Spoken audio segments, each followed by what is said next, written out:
Hey, how's it going, everybody? Today I'm going to be breaking down the Portland Trailblazers and giving them my preseason awards for this upcoming season. If you don't know what the preseason awards is, let me break it down real quick. It's essentially taking the main NBA awards that are handed out throughout the season, like MVP, Rookie of the Year, Defensive Player of the Year, etc., and assigning those to one team in particular instead of the whole NBA. So I'll be giving my prediction on who I think would win Defensive Player of the Year, Rookie of the Year, the MVP, but only for the Trailblazers, not for the whole NBA, of course. But of course, if I think one of these players could actually win the award for the whole NBA, I'll make sure to talk about that. I have 9 different awards I want to talk about, all the main ones of the NBA, plus a couple that I threw in there for fun. But with that lengthy intro segment out of the way, let's just jump right into the first one. Now, the first one's a bit easy. This is the Rookie of the Year. Now, the Blazers Rookie of the Year is pretty easy to dial in on, considering they only drafted one rookie, despite going into draft day with 4 picks. Of course, they traded one of those picks in the trade for PNWDev, and then ended up trading the 2 second-round picks that they had for some cash and 3 future second round picks. And so the only rookie they ended up walking away with was Donovan Clingan, and he's kind of a unique case because I think he could actually win the Rookie of the Year title for the whole NBA. Of course, the storyline going into the draft this season was that there's not a whole lot of depth to it, and there's not a whole ton of talent. Now, of course, there's a few players towards the top of the draft who we think might be able to progress into All-Stars one day, whether that's Alexander Sarr, Stefan Castle, maybe even Mataz Buzelis, but I don't know if anyone is as ready for the NBA as Donovan Clingan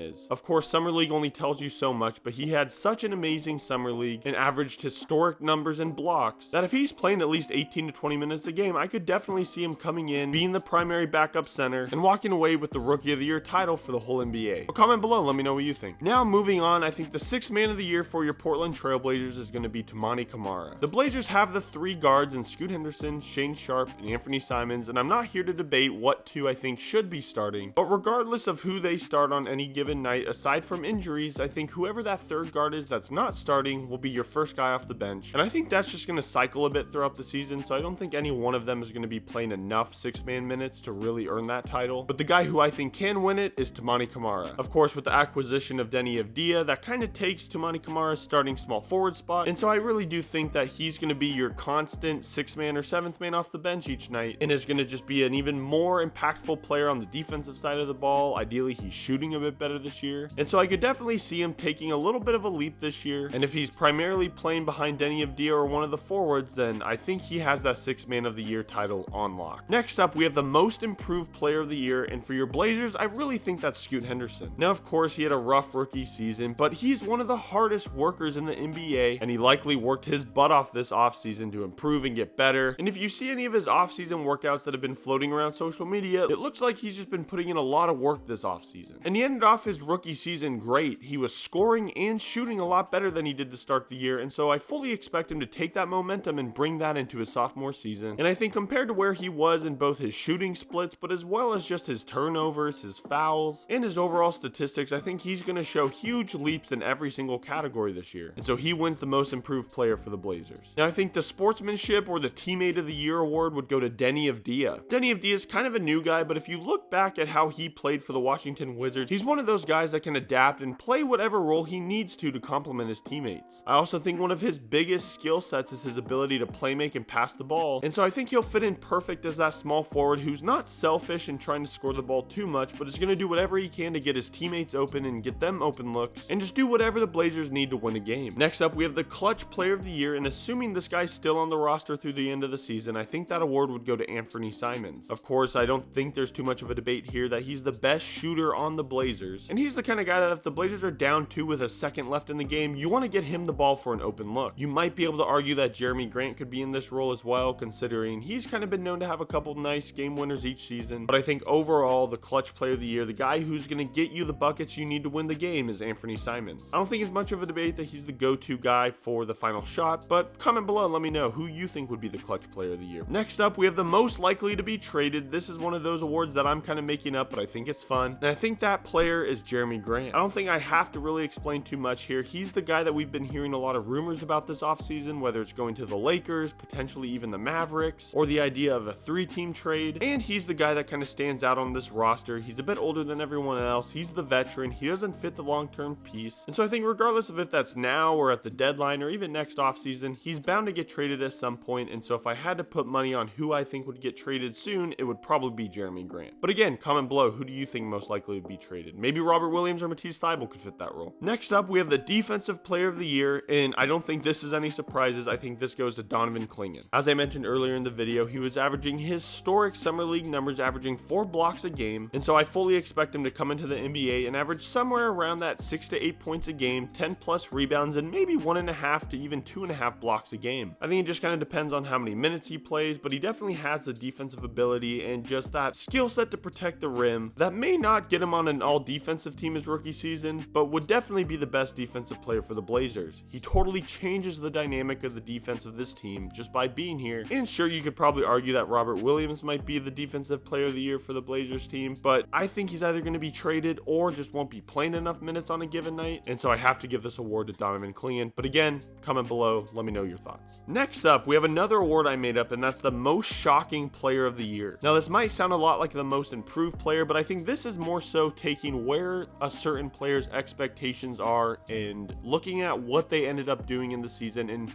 who kind of exceeded those expectations the most. For example, last year that player might have been Duop Reith, considering he was kind of a two-way guy playing in the G League, but then by the end of the season he was the backup center on any given night, averaging decent stats and earned himself a 3-year deal, which again is a bit different than the Most Improved Player because that focuses more on statistics, whereas this is more so how do they exceed expectations. All that to say though, I think the Most Shocking Player of the Year for the Blazers this season is going to be PNWDev. I think there's a lot of people who just don't know enough about PNWDev. Maybe they didn't watch him when he was on the Washington Wizards or understand his time in the Euro League and don't really know what to expect from him. And so I think the overall consensus is that the expectations are going to be pretty low on him, but I really do think he's going to come in and shock a lot of people. And if he continues playing well like he was last season for the Wizards, I think he could be one of the best players on this team. In 2020, PNWDev was considered a top 5 talent, but ended up slipping and falling to number 9. And the fact that he was considered a top 5 talent in that draft class that was pretty talented, I think just shows he has a lot more potential than people think. And then finally, moving on to the MVP of the season, I think that's going to either be Anthony Simons or Jeremy Grant, depending on who or who doesn't get traded. Both these guys have a solid case to be made for being the best player on the Blazers team, and honestly, depending on the day, it kind of goes back and forth for me. And if both these players are still on the roster at the end of the season, it may just come down to injuries and who's playing more on any given night, because both these players have similar stats and impact the game in a lot of ways, and you could easily make a case that either one of them would be the MVP for the Blazers, but I had to put both of them on here just because it's so close in my mind. Now, health could obviously factor into this. If both of them are hurt and maybe a guy like Shane Sharp or Scoot Henderson have a really solid breakout season, then maybe we could argue that one of them are going to win the MVP. But as of right now, bearing no season-ending injuries or whatever, then I think it's either Anthony Simons or Jeremy Grant, again, unless a guy like Shane Sharp or Scoot Henderson just have a monster breakout season, or maybe even PNWDev, you never know. And so there you have it, my preseason award predictions for the Portland Trailblazers. Make sure to comment below your predictions for these awards, and make sure to subscribe for more NBA and basketball content. I appreciate you guys sticking to the end and watching the video. Please make sure to drop a like before you head out of here, and comment below what kind of videos or what team you want to see me do this for next. I hope you guys have a great rest of your day, and until next time, I'll see you later.